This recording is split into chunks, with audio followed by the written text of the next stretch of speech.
Abraham mis à l'épreuve. Dieu avait promis à Abraham un fils dont les nombreux descendants seraient une bénédiction pour la terre entière. Mais Abraham et sa femme Sarah étaient trop vieux pour avoir un enfant. 20 ans passèrent et Abraham continuait de faire confiance à Dieu. Il avait presque 100 ans et Sarah 90 ans. C'est alors que Dieu leur rappela sa promesse. Sarah allait avoir un enfant. À la naissance de leur fils, Sarah était tellement heureuse qu'elle dit « Dieu m'a fait rire de joie ». Abraham et Sarah appelèrent leur fils Isaac, ce qui signifie « il rit ». Isaac était encore jeune quand Dieu mit Abraham à l'épreuve. Il lui dit « Va avec Isaac sur le mont Morija, et là, offre-le-moi en sacrifice. » Abraham décida de faire encore confiance à Dieu, et il obéit. Abraham et Isaac gravirent ensemble la montagne. Isaac portait le bois, et Abraham le feu et le couteau. « Où est l'agneau pour le sacrifice ?» demanda Isaac. « Dieu pourvoira, » répondit Abraham. Abraham mit le bois sur un autel, attacha Isaac, puis le coucha sur le bois. Il levait son couteau pour tuer Isaac, quand l'ange du Seigneur l'appela par son nom. « Abraham, ne fais pas de mal à l'enfant. Je sais maintenant que tu respectes Dieu. » Abraham vit alors un bélier retenu par les cornes dans un buisson. Abraham sacrifia le bélier à la place d'Isaac. Il appela cet endroit « Dieu pourvoira », car Dieu avait donné l'animal pour le sacrifice. Isaac était en vie et la promesse de Dieu allait pouvoir s'accomplir.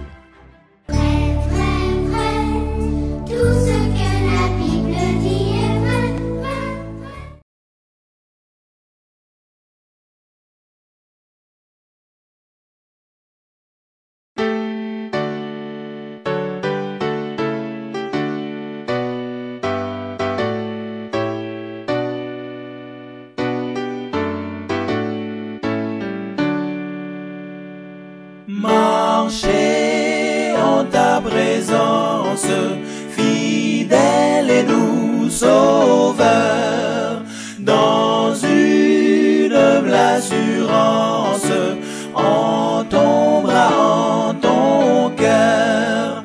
Ne cherchez qu'à te plaire dans tout ce que l'on fait. C'est le ciel sur la terre, c'est le bonheur parfait, c'est le bonheur parfait. Ainsi devant ta face, conduis-nous chaque jour, et que l'esprit de grâce verse en nous ton amour. Si le péril augmente, augmente-nous la foi. Tu restes notre attente, ô Jésus notre roi, ô Jésus notre roi.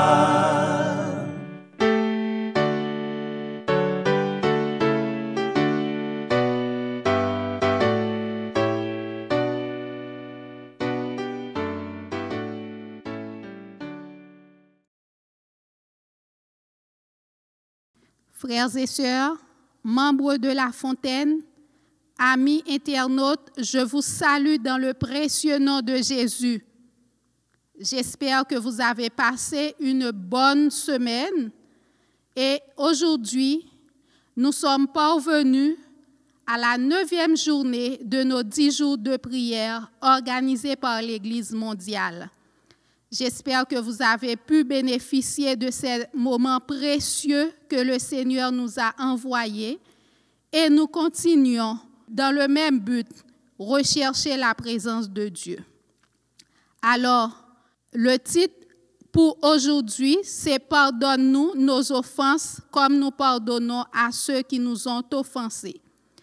Je vous invite à vous mettre à genoux. Nous allons prier avant de commencer notre moment de réflexion.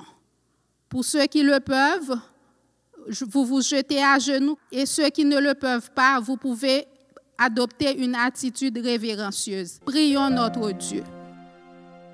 Notre Père des cieux, béni, loué et exalté soit ton nom. Toi qui es un Père bon, clément envers nous. Toi qui fais toujours de bonnes choses pour tes enfants. Merci pour la journée que tu nous as permis de passer en bien. Merci pour ta protection, ta grâce, ton amour que tu nous as comblés. Tu nous as protégés, nous étions ça et là, mais tu nous as permis de passer au travers et nous sommes présents dans ton Église pour écouter ta voix parler à nos cœurs et aussi pour parler à toi. Nous voulons te demander pardon pour tout ce que nous avons fait de mal devant toi. Nous reconnaissons que nous sommes de vils pécheurs. Nous ne méritons pas ton amour. Mais toi, tu es tellement bon. Tu as usé de compassion envers nous. Et c'est grâce à ton amour que nous sommes ici. Nous voulons te demander de nous laver, de nous purifier et de nous aider à l'aide de ton esprit à ne pas recommencer les mauvaises choses, mais au contraire à avoir les yeux fixés sur toi et à marcher comme Jésus lui-même a marché. Merci pour ces 10 jours de prière que tu as envoyés. Merci Seigneur pour toutes tes grâces. Nous voulons te demander de nous aider à mettre tout ce que nous avons entendu en application afin que nous nous approchions plus près de toi. Ce que tu veux, c'est des enfants soumis et obéissants. Nous te demandons par ton esprit de nous aider à être obéissants et de pratiquer ta parole dans notre vie en attendant que Jésus revienne nous chercher. Bénis ton peuple, bénis cette Église qui croit en toi et qui espère en toi. Bénis ceux qui sont présents et ceux qui nous suivent sur les réseaux sociaux, qu'ils puissent aussi bénéficier de ta grâce. Permets-nous de passer une bonne soirée sous le contrôle de ton esprit. Nous te prions dans le nom de Jésus. Amen.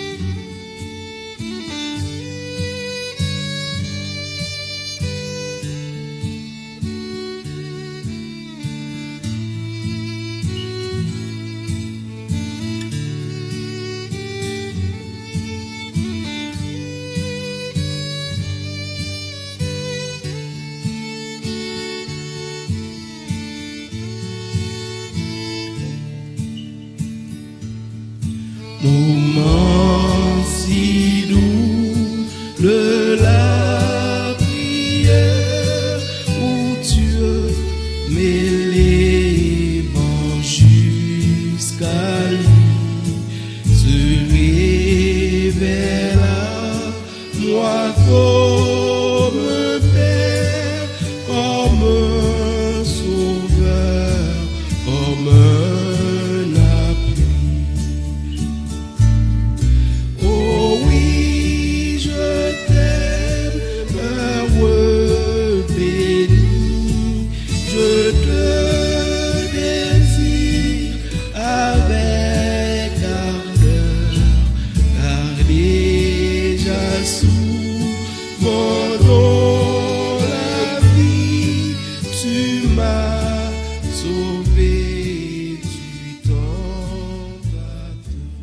Encore une fois, bienvenue dans la maison de Dieu. Alors, comme je l'avais dit au début, aujourd'hui, c'est la journée 9 des 10 jours de prière. Et le titre du partage pour ce soir, c'est « Pardonne-nous nos offenses, comme nous pardonnons à ceux qui nous ont offensés ». C'est la prière que Jésus nous avait donnée dans le livre de Matthieu, lorsque les disciples lui ont demandé de nous montrer à prier. Courbons la tête pour une courte prière.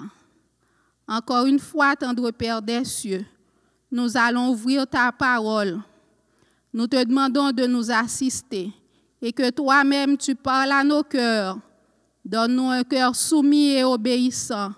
Et à l'aide de ton esprit, aide-nous à pouvoir pratiquer cette parole dans notre vie. C'est au nom de Jésus que nous te prions. Amen. En effet, si vous pardonnez leurs fautes aux autres, votre Père qui est dans les cieux vous pardonnera aussi. Matthieu 6, verset 14. Je ne l'ai pas ressenti. C'est le titre du message pour ce soir. Elle était âgée et avait été ancienne dans mon église pendant de nombreuses années. Elle était maintenant à l'hôpital. Lorsque je lui ai rendu visite, elle m'a dit, « Ne prie pas pour moi, car je suis perdue. » « Pourquoi dites-vous cela? » lui ai-je répondu. « Pasteur, j'ai péché. J'ai commis un grand péché quand j'étais jeune. » « Avez-vous demandé pardon à Dieu? » « Oh, chaque jour de ma vie, mais il ne m'a jamais pardonné. »« Comment le savez-vous? » ?»« Eh bien, dit-elle, je ne l'ai pas ressenti. » Nous en avons parlé et à la fin de notre conversation, elle avait la paix et la joie. Comment ressentez-vous le pardon? Est-ce une sensation de chaleur dans votre corps ou quelque chose de froid sur votre main droite ou un chatouillement derrière votre cou? Le sentez-vous?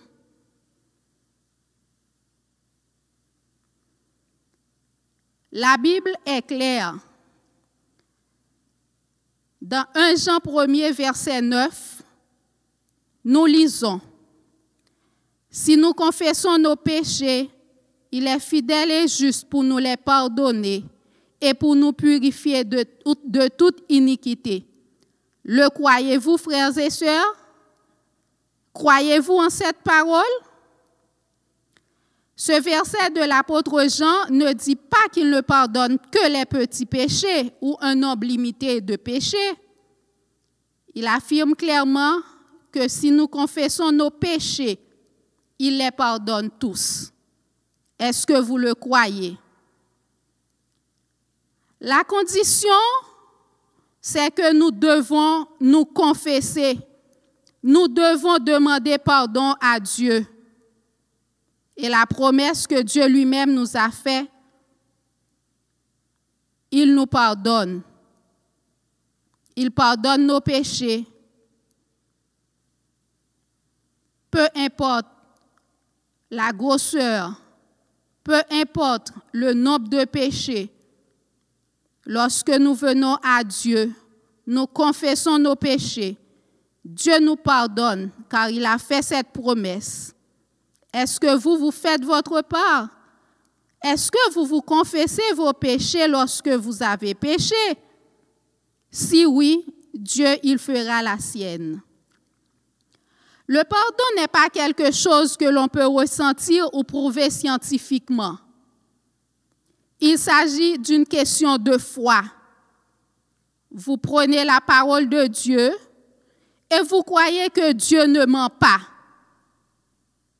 Vous ne pouvez pas l'expliquer parce que vous ne le méritez pas. Je ne le mérite pas. Mais nous savons que Dieu l'a promis et que ses promesses sont sûres à 100% parce qu'elles sont basées sur son caractère et sa parole. Rien n'est plus sûr que la parole de Dieu, frères et sœurs. Lorsque vous confessez votre péché, vous êtes immédiatement pardonné. Je répète, lorsque vous confessez votre péché, vous êtes immédiatement pardonné. Parce que c'est Dieu qui l'a dit. Jésus a déjà payé le prix de vos péchés à la croix. Il a déjà payé le prix de mes péchés à la croix. Il est l'agneau de Dieu qui enlève le péché du monde. Selon Jean 1er, verset 29. Le sang de Jésus-Christ est amplement suffisant et en son sang, vous avez la rédemption pour tous vos péchés. J'ai la rédemption pour tous mes péchés. C'est ce que nous lisons dans Éphésiens 1er, verset 7. Après avoir confessé, vous devez exercer votre foi. Choisir de croire que Dieu agit comme il l'a promis. Nous lisons dans Romains 4, verset 3. Je vous demande d'ouvrir vos Bibles dans Romains 4, verset 3.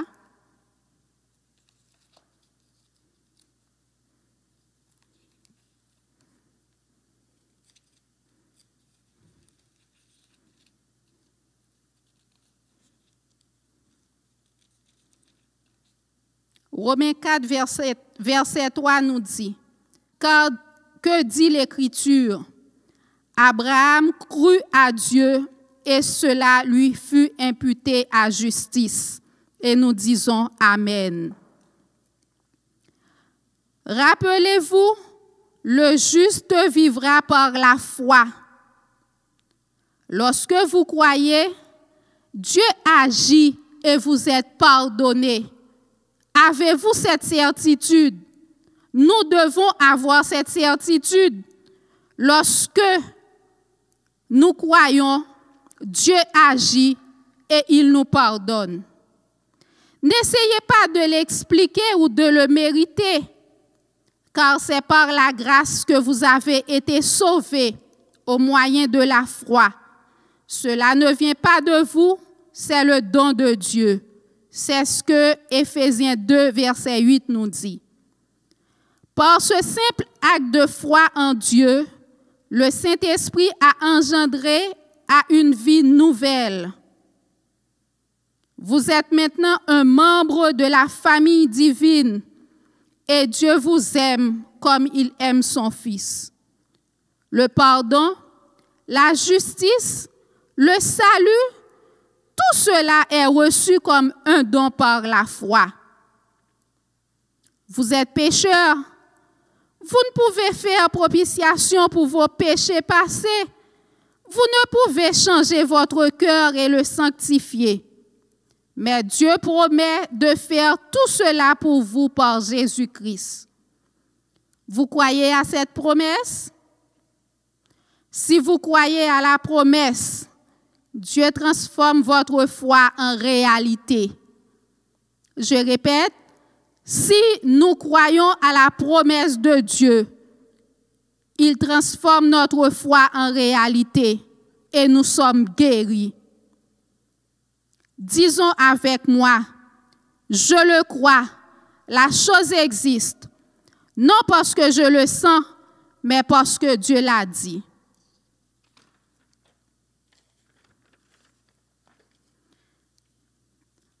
En fixant les yeux sur la croix de Jésus, vous entrevoyez cette manifestation extrême de l'amour.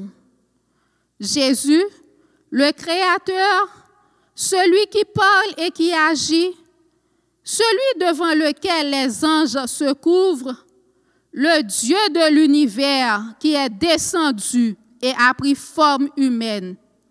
Lui, le Saint, a pris vos péchés et mes péchés et est mort pour vous personnellement et pour moi. Dieu est mort pour moi et pour vous, frères et sœurs. Fixez vos yeux sur sa croix. Vous remarquez alors que ceux qui font l'expérience de la grâce la partagent aussi généreusement. Ceux qui font l'expérience du pardon pardonnent. La base de tout pardon se trouve dans l'amour immérité de Dieu. Mais c'est par notre attitude envers les autres. Nous montrons si nous sommes appropriés cet amour. Si vous pardonnez aux autres leurs fautes, Dieu vous pardonne. Frères et sœurs, je vous invite en cette nouvelle année, Je vous invite, alors que nous nous approchons de la fin de ces 10 jours de prière, à confesser vos péchés, peu importe quel que soit le péché, petit ou grand. Dieu est capable de vous pardonner. Il est capable de me pardonner. Nous devons agir notre foi. Nous devons faire confiance en la parole de Dieu. Et nous devons croire que Dieu nous a pardonné. Alors, nous allons passer des moments de prière. Nous allons prier Dieu pour que notre foi puisse augmenter en sa parole. Nous allons prier Dieu pour qu'il nous donne cette certitude, pour que l'Esprit implante en nous cette certitude qui est la vérité, car la parole de Dieu est la vérité. Pour que nous ayons le courage de pardonner nos frères et nos sœurs et que nous ayons la certitude que Dieu nous pardonne lorsque nous lui demandons pardon pour nos péchés. Prions, frères et sœurs.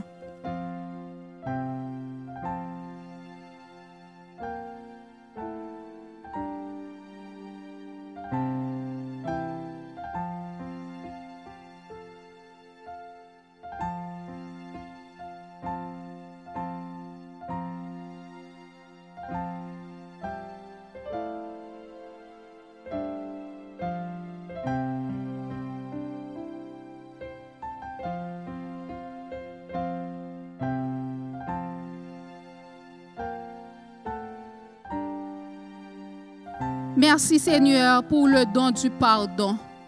Merci parce que toi-même tu nous as pardonné nos fautes et tu nous as demandé de pardonner à nos frères et sœurs lorsqu'ils nous ont fait du mal. Seigneur, il n'est pas toujours facile, mais nous savons une chose. Lorsque tu dis, la chose arrive. Si tu nous demandes de pardonner, c'est parce que nous sommes capables de pardonner. Nous te demandons, s'il te plaît, ô Dieu, de nous donner un grand cœur, de nous donner un cœur aimant, afin que nous puissions aimer nos prochains comme nous-mêmes et comme tu nous as aimés. Et si nous les aimons, nous allons les pardonner. Fais-nous grâce, Seigneur, lorsque nous péchons, lorsque nous te demandons pardon pour nos péchés, que nous ayons la certitude que tu nous as pardonné, car tu ne peux pas mentir. Seigneur, alors que nous sommes au début d'une nouvelle année, aide-nous par ton esprit à marcher par la foi. Aide-nous par ton esprit à rechercher ta présence dans notre vie, à nous détourner du mal et à faire le bien. Garde-nous dans ta paix et dans ta grâce. Bénis ton peuple. Bénis l'Église mondiale. Alors que nous nous approchons, nous sommes dans le temps de la fin. Nous te demandons, Seigneur, de nous aider à mener une vie de sanctification, à mener une vie à la ressemblance de Jésus, afin que nous puissions nous préparer pour ton retour prochain. Fais-nous grâce d'être avec toi, Jésus, quand tu reviendras sur les nuées du ciel. Bénis-nous, bénis ton Église. Bénis l'église de la Fontaine et fais-nous grâce, Seigneur, de vivre pour toi et pour toi seul. Dans le précieux nom, dans ton précieux nom, dans le précieux nom de Jésus-Christ, notre grand frère, que nous te prions, Père. Amen. Nous vous disons merci pour votre écoute et nous vous donnons rendez-vous à demain soir pour un autre programme pareil. Que le Seigneur vous bénisse. Amen.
rêver du temps d'attente.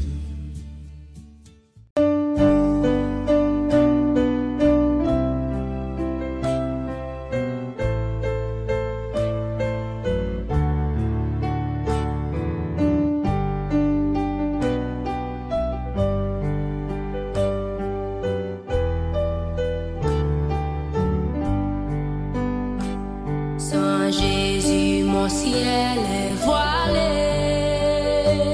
Sans lui, tout pour moi semble dur. Sans Jésus, tout perd sa beauté. Le jour le plus clair semble obscur. Le chant des oiseaux n'est plus doux. Les fleurs ne peuvent m'égayer. Je veux Jésus-Christ avant tout. C'est lui seul qui peut me charmer. Avec ce sauveur bien-aimé, je veux demeurer constamment. Il change l'hiver en été. L'automne est un nouveau printemps. Son beau nom fait vibrer mon cœur. Sa voix semble un écho des cieux. C'est bien son regard, sa faveur qui bannit les fleurs de mes yeux. Jésus, ton amour me suffit. Le monde est pour moi sans attrait. Quand je suis, quand tu me souris, heureux en janvier comme en mai. Avec ce sauveur bien-aimé, je veux demeurer constamment. Il change l'hiver en été. L'automne est un nouveau printemps. Heureux et fier de témoigner le nom de Jésus en tout lieu. Oh, qu'il est doux de le louer. Proclamons sa gloire en tout lieu. Oh, regardons cette humble croix. Là, son sang a coulé pour moi. Sa main fut percée sur la croix. Jésus mourut pour nos péchés. Avec ce sauveur bien-aimé, je veux demeurer constamment.